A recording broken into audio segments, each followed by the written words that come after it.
All right, here we go. Salute to NBA Nation. CP The Fanchise here. Special edition of the NBA Report. We are going to tap in on the Final Four of the NBA Cup. And joining me today is, returning to the show, is my guy, Eric Newman, man, the founding partner of Untouchable Creative, former executive producer with Showtime Basketball, and the current host of Basketball Radio. Eric, how you feeling, man? Terrific, my man. Terrific. Appreciate you having me back on. Love the rhythm we're in, and let's get this some NBA Cup. Let's do this. Yeah, we got to talk about it, man. But, man, I wanted to come to Vegas. I wanted to be there. I was planning to be there with my New York Knicks, but they just could not get past this vaunted Hawks defense. I was at the game in Madison Square Garden. Look, give credit to the Hawks. They're well coached this year. Quin Snyder's doing a hell of a job. But, damn. Knicks crashed out, man. Did you see that game? What'd you think about that? So it's not often I confidently and positively pick the Knicks to win. You know my complicated history as a Celtics fan from New York, right? Mm-hmm. And all joking aside, what a great opportunity to build upon this foundation, build upon how well they've been playing with Karl Anthony Towns, Mikal Bridges finding his way. Mm-hmm. And it's ironic it's the Hawks that did it, right? Because this is not the same Atlanta Hawks team that knocked the Knicks out of the playoffs a few years ago. Yes, Trae Young is still the head of the snake, but this supporting cast is much different now. And it, unfortunately for you and Knicks Nation, shows that the Knicks have a depth problem regarding athleticism and regarding size up front. And this is how this Hawks team has been put together around Trae Young. It's no accident that, yes, while Trae Young's field goal percentage is far from impressive, he's leading the league in assists. Yeah. And they are starting to find a really nice rhythm. And I can't say enough about the development of Jalen Johnson, who, of course, fills the spot left by the much maligned John Collins, who thought he was going to be part of the Hawks' future when DeJounte Murray joined the team, who's now in New Orleans. And the Hawks, as you said, playing for Quin Snyder and revamping this team a bit, are finding a nice rhythm and a really tough matchup for the Knicks. And that's why the Hawks are going to Vegas and the Knicks are back to their regularly scheduled programming. Yeah, and you nailed it, man. Jalen Johnson, who was absolutely terrific in this game, amongst a lot of the Hawks. But to me, he has really swung things in that northwards trajectory for this Atlanta Hawks team in their build. And it's interesting because this was a team who, when they saw the Knicks in 2021 and went all the way to the Eastern Conference Finals, it was thought that, man, this team is here, they've arrived, and they are going to continue to climb. And then they took those steps back. They did struggle. They bring in Quin Snyder here. They had Jalen Johnson parked on the bench. They went through that rebuild, but he's sparking things, man. And you can see why with his ascension, why they chose to part ways with John Collins. And he's not only a prolific wing, his shot creation skills have also been very, very impressive, man. I mean, just watching him operate out there, he gets it done on both ends of the floor on all three levels. He's been great for them. Not only has he been great, but Dyson Daniels. I was just checking to make sure I was getting all my names right. Dyson Daniels is a 6'7", 21-year-old two-way wing who can handle the ball a bit when Trae is either out of the game or they want to play him off the ball to get him going offensively. And they added depth with Larry Nance Jr., who can be a spot starter at any time at the 4 or the 5 position. Obviously, Bogdanovich gives them great shooting. And they're a team, especially with the injuries that have hit the Magic. We know what's going on in Philadelphia. We know the slow start the Bucks got off to. The Hawks could be that team that starts to sneak into that top 5 in the East and be there for a majority of the season. So this isn't just, they're playing well now and they caught the Knicks right place, right time. This is a team that has retooled. We all know, and if you haven't paid attention, Quin Snyder is the real deal as a head coach. Yeah. And he's proven that now in 2 places.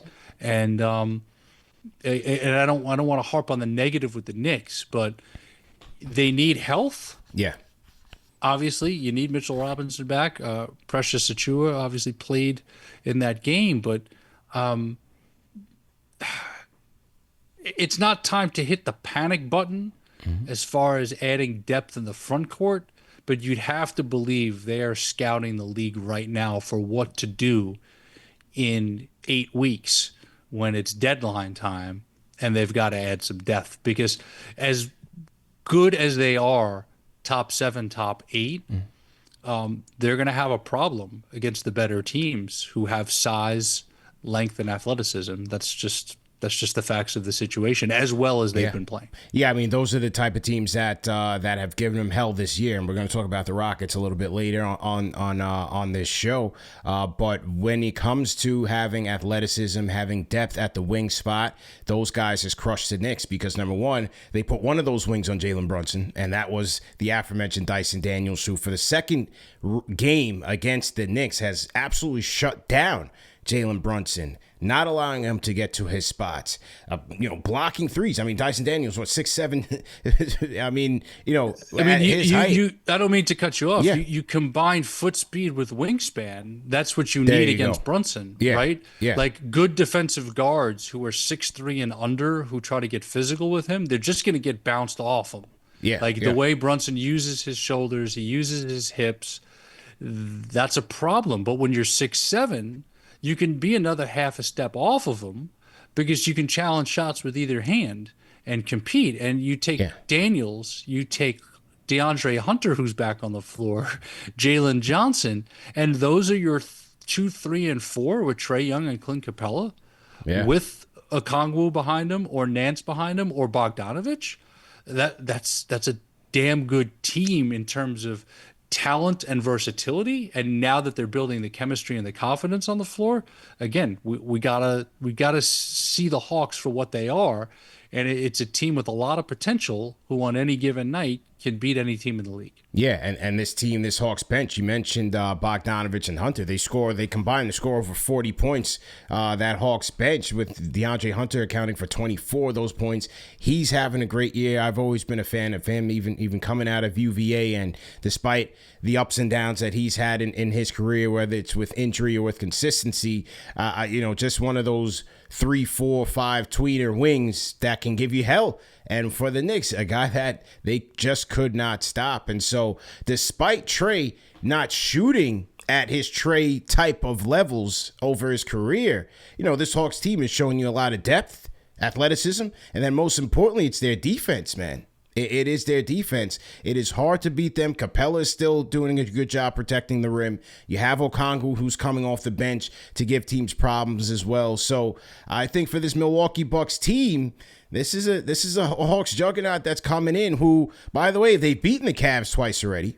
They've beaten the Knicks twice, and they've beaten the Celtics already.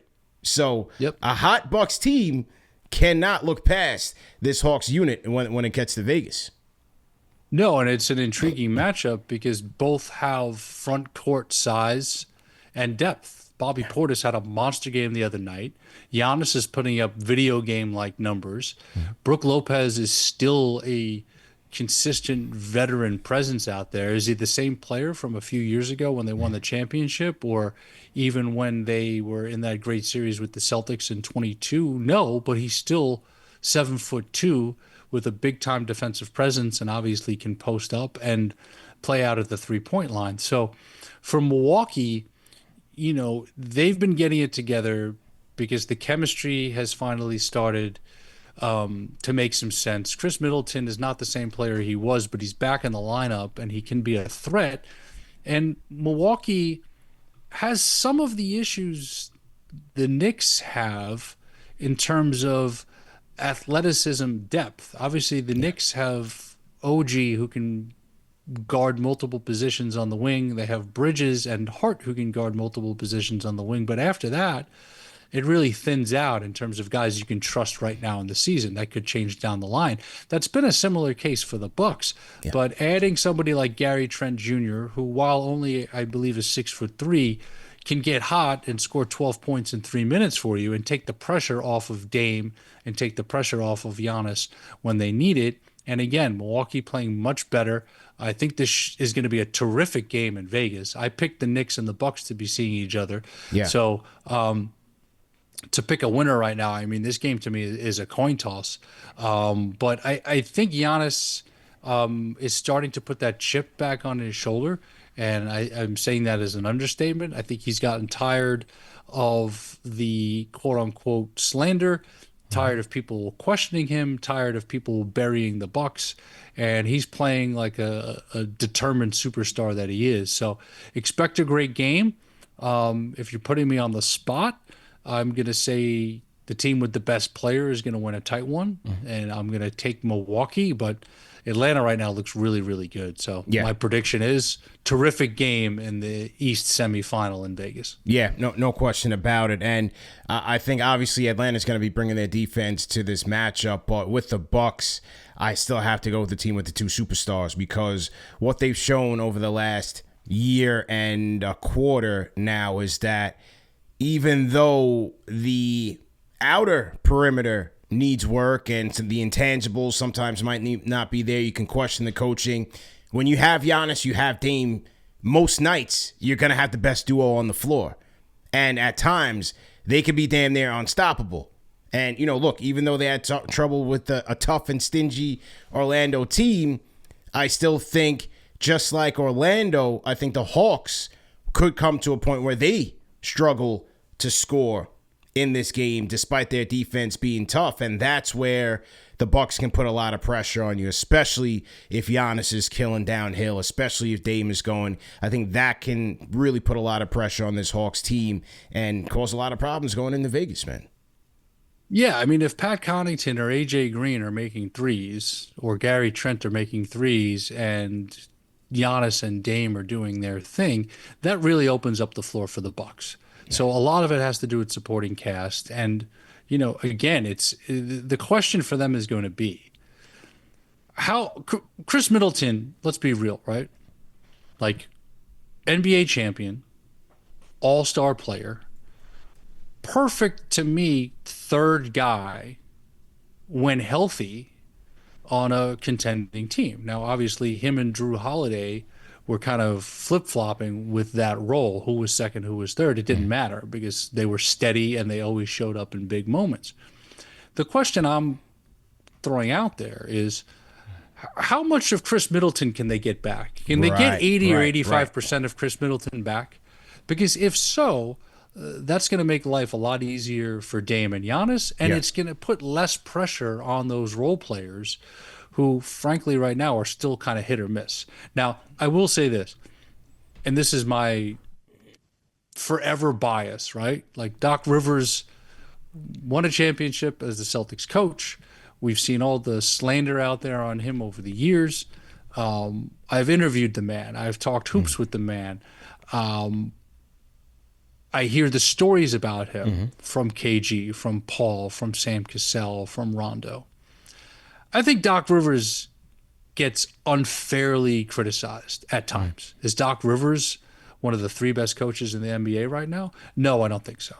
But I think Doc Rivers gets unfairly criticized. Last year, he was put in a pretty crazy position. They fire a head coach who was close to 20 games over 500 to bring in Doc without a training camp. Lillard is brand new to the team. He still wasn't himself. And now this year, they start slow. The team wasn't fully healthy. And all of a sudden, they're winning. So is Doc to blame just for the losing and not to get credit for the winning? And then something else we should talk about another time and really go deep down the rabbit hole with is, everybody loves to cite the playoff leads that he's had and blown, but nobody wants to peel back the layers and look at the context behind them. So I think that's an interesting exercise. One more thing that I don't want to lose sight of here, and you mentioned it quickly. Like, let's take our hat off to the Orlando Magic, a team that is going in the right direction, but the worst luck at the worst time early this season. First, Paolo goes down. I mean, how many star players go down with an oblique injury? And then arguably Franz Wagner, who the truth Paul Pierce likes to call Frank Wagner, which is a hilarious shtick from him on a weekly basis. He goes down with the same injury. He's playing at an all-NBA level. Same injury, man. And the Magic show up, and they're in that game, and very well could have won that game. So I love what is happening in Orlando. I think by the end of the year, if that team is healthy, that's going to be one of those teams, home court advantage or not, whether they can get up to the top 4 or not. That's a team you don't want to see in a playoff series. Yes. They are laying a great foundation with Coach Mosley. They have versatile, gritty guards who play both sides of the basketball. And then Paolo and Wagner are like very, very special, unique, versatile front court players. So wanted to make sure we shout out the Magic, who unfortunately had those injuries and the matchup with the Bucks just at the wrong time, trying to get to Vegas. Yeah, career high for Jalen Suggs in that game, 32 points. One thing you can count on with this Magic team is that they're going to bring their defense to the dance on any given night. Dame Lillard was highly, highly complimentary of that team in his post-game press conference, and just being very complimentary of their defense, their physicality, and things of that nature. So we'll see what happens when both Paolo and Franz come together, because you're going to have Paolo back first. And then I think you're going to see, similar to when he went out and then Franz started to elevate, I think you could see the same thing. But then the key is going to be, how do those two guys come together now and raise their offensive ceiling? Because, defensively, they're going to be great. But offensively, can the two of those guys raise their ceiling and make up for the lack of shooting depth that they have around them? KCP will certainly do his thing and contribute, but we'll see just how far they can go offensively. I think that's going to be the ultimate judge in terms of this Orlando Magic season. And then, lastly on the Milwaukee Bucks, a couple weeks ago, a lot of the talk was around Jokic and going for that monumental MVP in the season that he's having. Well, Giannis is averaging 32, 11, and 6, and arguably his best season of his career. And given the fact that the Bucks really came out the gate so slow and were struggling mightily, here's a guy who challenged his team, challenged his coaching staff, challenged his front office, but is backing it up on the court and dominating. So we got to shout Giannis out for that, man, because he's doing the damn thing right now. Yeah, for sure. And we've had some crazy MVP races the last 3 or 4 years. And it's interesting, both the Bucks and the Nuggets are right around that 500 mark, with their best players having monster season. Jason Tatum didn't play tonight against the Pistons. He's got a little bit of a knee issue, not to be concerned. I think they're just being overly cautious with him right now. Jason Tatum is clearly in the MVP conversation for how he's playing. And SGA in Oklahoma City, top seed in the Western Conference, who we're going to talk about in a minute, headed to Vegas, he is definitely in a tier 1 MVP conversation. So I think it's way too early, but it's going to be an exciting race for the MVP this year. And what's going to be, I think, one of the most interesting parts about that conversation is how much will record and standing play into it versus individual performance trying to keep the team in the middle of the pack, right? Which is where Denver and Milwaukee find themselves as we hit mid-December. Absolutely, because both of those teams are going to be in that dogfight in their respective conferences. And, for Denver, it's going to be left to be seen how much pressure does Jokic put any pressure on them to upgrade that team? Does Murray snap out of it? So a lot to consider there, but you're absolutely right. Record is going to be one of the determining factors in this thing, and both of those guys are still trying to get their respective teams out of the mud. So we'll see what happens there. Going to be an action-packed game between the Milwaukee Bucks and the Atlanta Hawks, and we'll see who comes out on top in Vegas to head to the finals. Who are you picking? I'm going Milwaukee, man. You go Milwaukee? Yeah, I'm going with the star power, man. And as an Atlanta Hawks hater, I got to see somebody events that lost by my New York Knicks, man. But as an objective basketball fan, I'm going to go with the Bucks. Yeah, and let's not get, like, Giannis's greatness is one thing, but Dame Lillard now on the Vegas stage. It's Dame time. Against Trey? Yeah. Yeah. It's gonna be a good game. And look, it's going to be a good game. And look, the Milwaukee Bucks were NBA Cup bridesmaids last year. They didn't get the $500,000 for the squad. So hey, maybe that's a little more motivation for Dame and Giannis to go out there and get it this year for the team. And we've seen it. We saw it with the Pacers. You know that NBA Cup was kind of a win beneath a team's sail. Pacers were able to launch all the way to the conference finals. So maybe that's further fuel for the Milwaukee Bucks to keep it going and resurrect their season, man.